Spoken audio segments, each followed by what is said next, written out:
morning, another 2 minutes to afternoon. Right.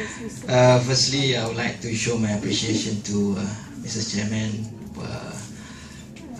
Puan Siti Khadijah for the introduction, and I also would like to take this opportunity to thanks to our co-organizer, High Tech Instrument, for their willingness to spend the time to jointly organize this workshop. My presentation today will be on the application of scanning electron microscopy in powder metallurgy. I don't have lots of figures like Dr. Aniza. Dr. Aniza, here you can keep all the images in our lab, okay, so that we can appreciate all the images. Okay, don't just keep it in the hard disk or in the computer. Okay, maybe in next 10 years after we retired, when we visit our lab, oh, we still remember our image still here. Right. And I also am thinking to compile all the images that have been observed by all the Chamar members and all the researchers. We compile it, and probably we can make it as probably a calendar. Okay, if you look to the Buehler, okay, Buehler, one of the supplier of the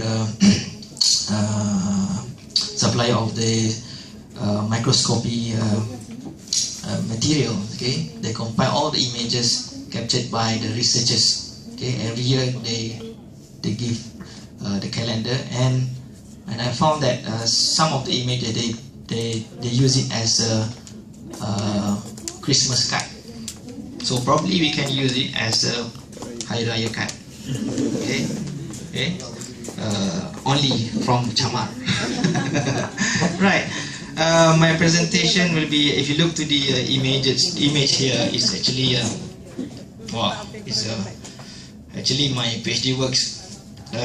I never have intention to do research on porous material, porous nickel titanium, because initially my proposal was stainless steel, and then after I met my supervisor asked me, why not you change to titanium? Okay, change to titanium. Then after 6 months, my supervisor asked me to change to nickel titanium. Okay, nickel titanium look interesting. And then after the process of powder metallurgy, it takes months to sinter it, to prepare it, to mix it, to inject it, okay, to immerse it in the water until the final process of sintering. So nearly 1 year just to get the sample of sintered.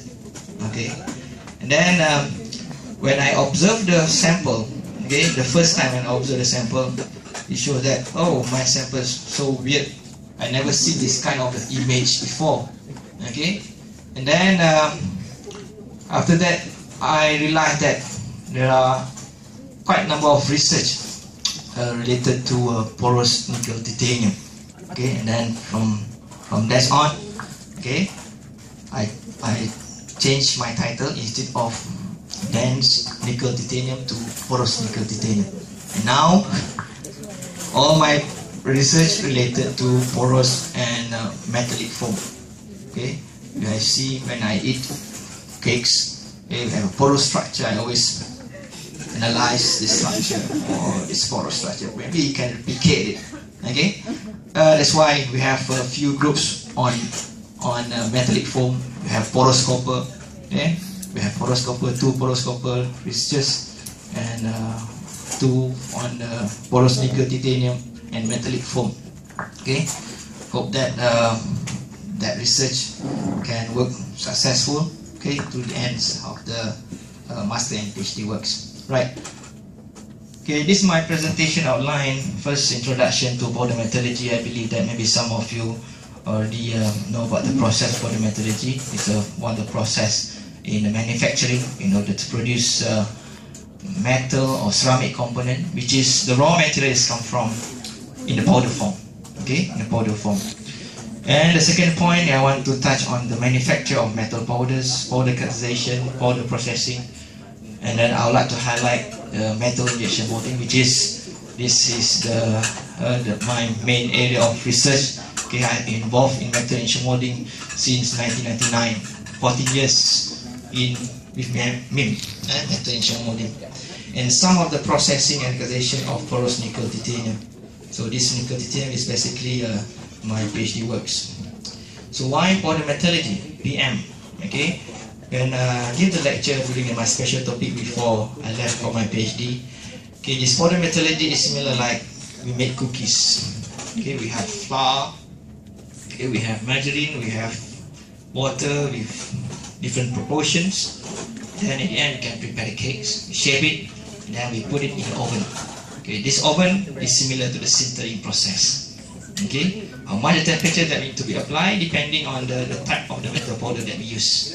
For example, stainless steel normally we sinter at the temperature of 1200 degrees Celsius. Okay, for aluminium we sinter at a temperature of about 10% less than the melting point of that particular material. Okay, why polymetallurgy? I believe that some of you doing research related to polymetallurgy or even particulate materials, that this powder need to be characterized by several tools. Okay, one of the most important aspect in the analysis is by scanning electron microscopy. Okay, why polymetallurgy? First, provide a host of advantages over competing metalworking technologies. If you look to the conventional manufacturing process by machining, okay, polymetallurgy has significant attribute in terms of can produce near net shape component without or minimize secondary operation. Okay, this is the cost effectiveness, shape and material flexibility, application versatility, and part-to-part uniformity for improved product quality. So these are the sample, okay, from the gear sprocket.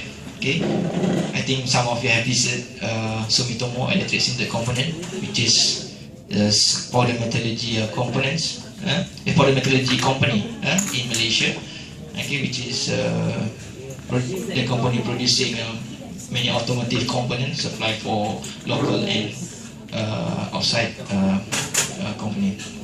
So this polymetallurgy is a recognized green technology. Why green technology? Because we are producing very minimal waste due to the secondary operation, right? So these are some of the advantages of the PM process, polymetallurgy, not Prof. Madya, polymetallurgy. Okay, eliminate or minimize machining by producing parts, okay, at close to final dimension. Okay, especially when we talk about this complicated metal components. Okay, if you look to the all our devices like our smartphone now become smaller and smaller, everything all in. Okay, of course we need to design, we need to fabricate all the metal component, okay, which is, I don't think that the conventional manufacturing such as casting can produce that such complicated shape. That's why, okay, this polymetallurgy using very fine powders enable to produce this metal component at very minimal cost without secondary operation.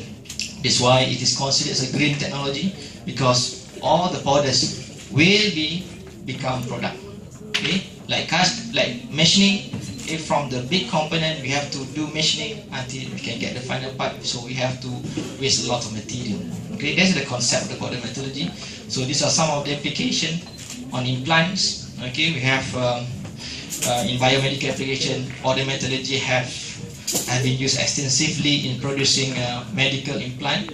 In Malaysia, there are quite a number of research try to develop this implant material, but in many, for example, in medical industries in Malaysia, we still import all the implant, okay, especially stainless steel based and titanium based. Right, these are some of the method manufacturing of the metal powders. We have solid state reduction, atomization, electrolysis, chemical. You can find it in the website. Okay, you just Google polymetallurgy. Okay, in polymetallurgy there are in US they have the association. We call it American Polymetallurgy Association. In Europe also they have association, European Polymetallurgy Association. Okay, in Asia, in India, in Japan. Okay, they have quite a number of associations related to polymetallurgy. In fact, in Malaysia also we just established since 2008-2007. Right, this is basically the process of the manufacturing of the metal powder. Okay, from the molten furnace. Okay, we melt the material and then it is sprayed by the water spray or gas, depending on the metal powder that we're going to produce. Okay, for example, stainless steel can be produced by gas atomized and also can be produced by water atomized. So these two methods significantly affect the properties or the physical characteristic of the powder. Right. About the metal injection molding, okay, polymetallurgy is a big the fathers of all the metal powder processing. It can be divided into several type of manufacturing. Okay, one of the most interesting is metal injection molding. It is if you look to this diagram, okay, you can see when the shape complexity become more complicated, and then to produce a high volume pressure, metal injection molding is the best in comparison to other conventional manufacturing process. These are some of the advantages of the MIM compared to the conventional manufacturing. And if you look to some of the components, okay, armaments, okay, so it's a watch casing, okay, and medical devices. Okay, repeating. Okay, basically the process of MIM comprised of at least 5 stages. Okay, at least 5 stages. Okay, the first one, we have a powder, we have the binder.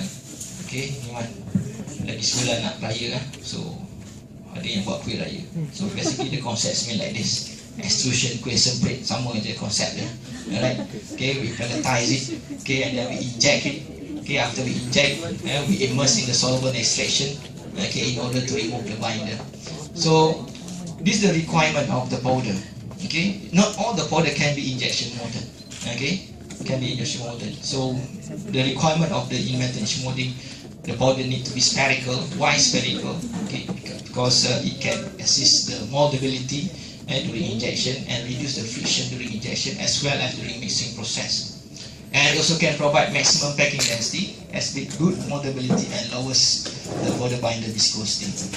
And besides the requirement of the powder, we also need to consider the binder. Okay, the first one should give a good flowability of the feedstock under injection condition, should provide sufficient strength of the molded components, and should be easily molded. Should be easily removed. If you look to when we compare between metal injection molding and the composite material, okay, after you make composite with the polymer after injection, that's your part. But in metal injection molding and ceramic injection molding, after injection, you have to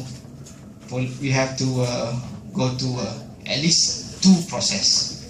Okay, even though that you can get a good sample for injection, it doesn't mean that your final sintered part is good. Okay, there are another parameter that needs to be controlled. Okay, these are some of the binder system. Okay, now we utilize the pump steering based binder system in order to maximize the usage of the pump steering based binder, especially in Malaysia, because Malaysia is the largest producer of palm oil. Okay, so we have a great opportunity. Okay, because this pump steering is abundant in the market, then you can get it easily in Malaysia. So these are some of the characterization, the requirement.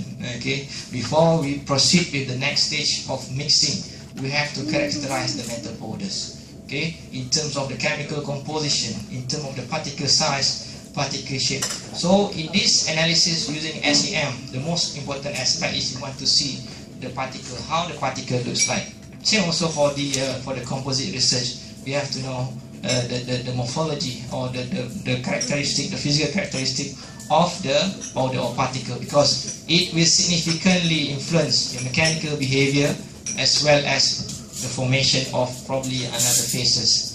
Okay, in metallic material, in powder metallurgy, when involve 2 different material with different chemical and different physical characteristic, it significantly influences the final sintered part. Okay, in this case, the nickel titanium, for example, nickel titanium, when we mix, when we sinter, of course, theoretically we want the desired nickel titanium, but it's not as easy as it is. Okay, there are probably some secondary phases. Okay, the interstitial spaces which is may develop, okay, during the sintering process. Okay, these are some of the characteristics of the powder, which is very important before we proceed with the mixing process. Okay, the first is chemical composition. Okay, chemical composition. How pure our metal powders. Okay, want to use copper? What is the percentage of the copper? Is it 99% purity? Okay.